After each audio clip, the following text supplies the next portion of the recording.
So for those of you still wondering where my Lost City review is, don't worry, it's still coming. But after seeing Morbius, I knew I needed to talk about it first. And just rip it a new asshole, basically.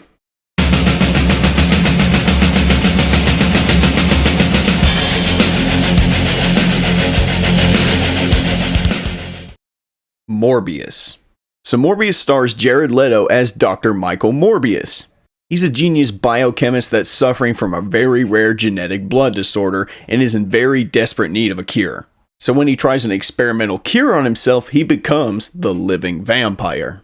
Now Morbius must fight to save his humanity or lose himself to the beast inside forever. So guys, going into Morbius, I had extremely low expectations. Mostly due to the fact that the internet pretty much declared Morbius a failure before the movie even came out. And of course, the director spoiling almost 85% of the movie really did not help its case either. But I kind of went in prepared to formulate my own opinion, because screw what everyone else thinks, right? Well, upon the movie ending, I found that my opinion was pretty much the same as everyone else's, unfortunately. Part of me really wanted to like Morbius, guys. But it's just boggled down by so many problems that I just can't turn a blind eye to it. And those after credits scenes? Oh my god, don't worry, we're gonna get to those. First of all, I will say Jared Leto is actually really good in this movie. He brought this very likable quality to the character that I really didn't think this movie was gonna present. You sympathize with Michael, you feel for him as he's trying to deal with his newfound vampirism. So good job, Jared Leto! So what about everything else though? You know guys, I had a suspicion that this movie was going to be ridiculous, but I had no idea that it was going to be this stupid. Sony has officially lost their fucking minds with this movie and are completely off their rockers. Other than Jared Leto, nothing about this movie is that memorable or intriguing. Morbius is just very predictable and cliche with its plot, its characters, and its execution. Not to mention, it's just filled to the brim with plot MacGuffins and coincidences that should not be here, and they don't even make any sense.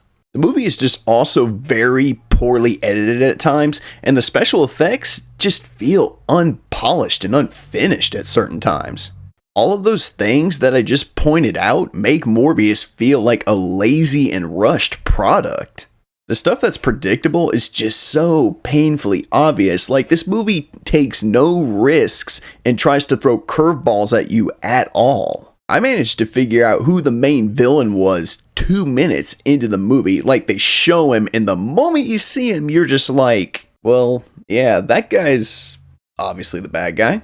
It just don't try anything new either. It recycles a lot of tropes and cliches from other superhero films to the point where it just feels almost parody.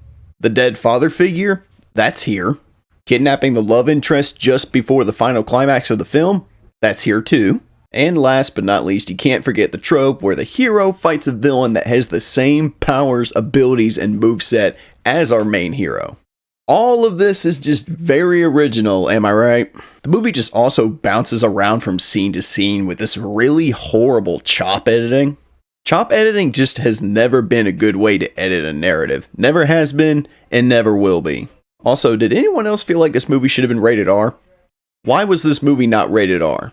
Like, it's a movie about a literal vampire, and for whatever reason, Sony thought it was just a good idea to go ahead and make it PG-13. I kind of feel like that PG-13 rating makes this movie suffer even more. That PG-13 rating limits you so much on that horror aspect that comes with vampires. Like, there's a literal scene in this movie where a dude basically gets his neck ripped out, and he just kind of seizes up and dies. Like, when shit like that happens, blood should be flying everywhere, but it never does. All because we're trying to keep it PG-13 for those extra tickets and money. Oh yeah, they won't let him drink blood either, because apparently, that's just too much for the kiddos. So here, we're just gonna have him drink this blood substitute that we made up purely for this movie. All because we as a generation are so pussified that we're not allowed to show blood in vampire movies anymore. Now, I already know someone's gonna comment in my comment section and say, well, Nathan, there is blood in the movie, didn't you see?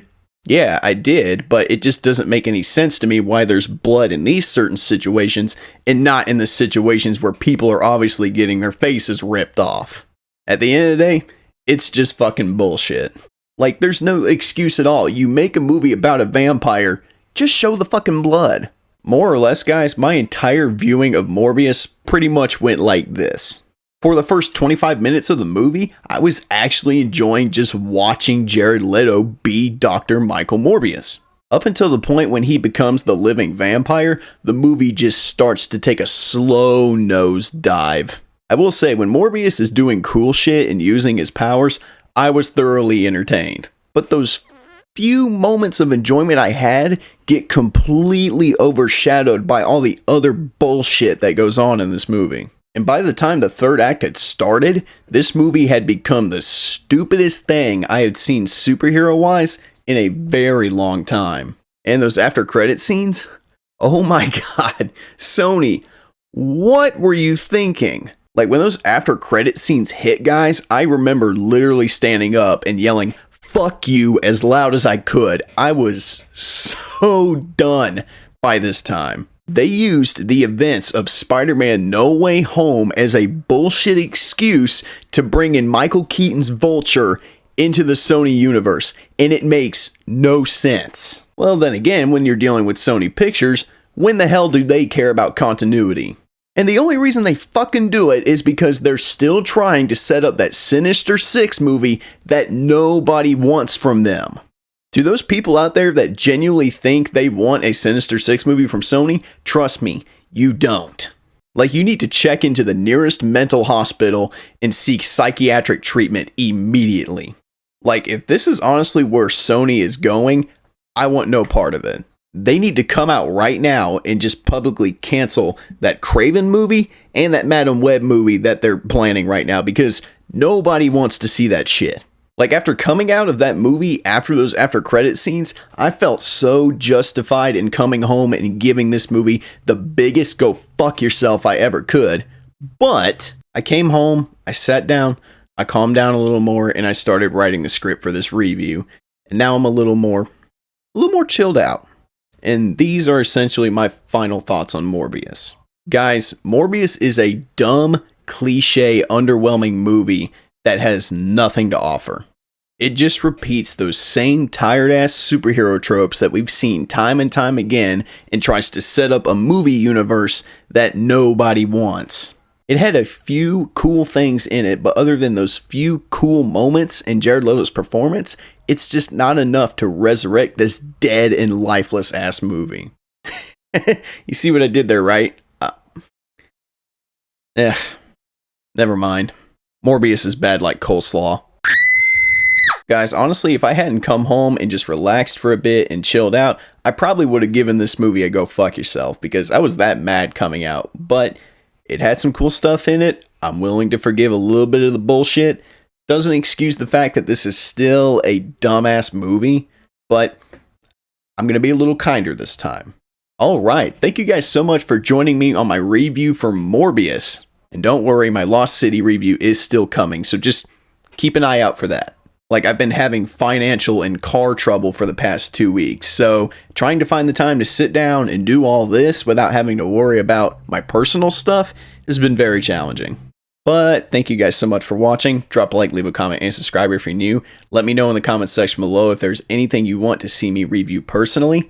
And as always, this is Nathan Triner. I'm saying peace, and I'll see you guys next time for more Fire Forged movie reviews.